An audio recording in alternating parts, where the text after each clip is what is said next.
and welcome and thank you to everyone who's joining in this cause. I'd like to say just initially that according to the UN, there are about 195 countries in the world, and every country, bar none, has human rights difficulties and problems and violations, bar none.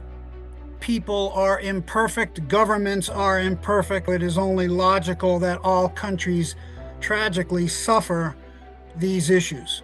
And today we focus on a gentleman within India, and India's human rights record in general has serious problems on a wide range of fronts. Today we are looking at the issue of the death penalty. I would argue that the death penalty is not a human rights violation. It is the central human rights violation of any country in the world. Any country which imprisons, tortures in that imprisonment, and executes or threatens to execute people in the name of the law can never be good on human rights. Never. Not India, not the US, not any country. This is the central issue of our time. And we are meeting today, a day after World Day Against the Death Penalty. And that report, which came out yesterday, I think dramatizes the plight over the individual Malik Yasin that we are talking about today. Despite a world in which the death penalty is being reduced by about 4 countries a year, more than 2/3 of the countries in the world do not have or do not use the death penalty anymore. But tragically, the remaining 1/3, and India is one of them, employs this barbaric tactic.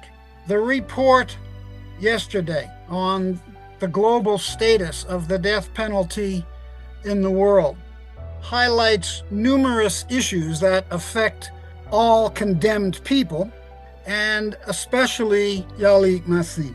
And one of those points is that the death penalty around the world and in India is used as a tool to crush political dissent, to stifle the voices of those who push their own countries to be better through the adherence to human rights, peace, justice, and democracy. And what is happening in this case in India is sadly not an aberration, but a pathetic norm of countries that seek to silence or eliminate such voices. And this is our quest today, to not ask the government of India, but to demand from the government of India Yasin's release and restoration to his family and to the society in India in the name of human rights, justice, dignity, and peace. All human rights issues, whatever they are, women's rights, children's rights, asylum, refugee rights, and in this case, death penalty issues, all human rights issues are in fact issues of human dignity. The death penalty is torture. When you threaten to and do put people in prison, you inflict on them the psychological and physical torment on an individual or a group of individuals who, in this case, we've seen deterioration. The report is that he has gone to a prison hospital. It's terrible. It's not just the death penalty, it's the death penalty as torture. And any country which has or threatens to use the death penalty is also engaged in torture. And most countries have signed on to the UN Convention Against Torture. India has signed it. But when you put people on death row, you violate the UN Convention Against Torture, because the death penalty is a process of physical, psychological oppression and torture. And this should not be overlooked. It's not just the death penalty and the threat of killing people.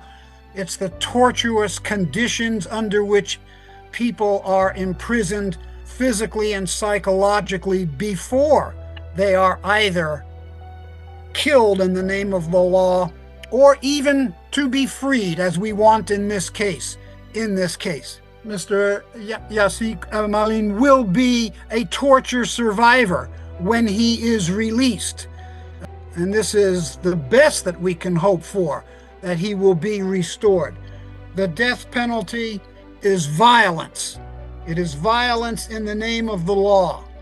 Discriminatory, bigoted wherever it is used, racist, mistake-prone. India is the world's largest democracy, and to still threaten to use, and in this case still use, the death penalty on numerous individuals in India in 2025, 3 months from a new year, is mind-boggling. India and every country that uses the death penalty is mired in the past, as if the death penalty is some kind of problem solver. And the only issue that the death penalty does is to perpetuate violence in the name of the law. It doesn't make society safer.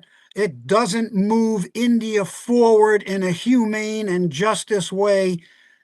All it does is inflict psychological and physical terror on those who peacefully push for India to be better than it currently is.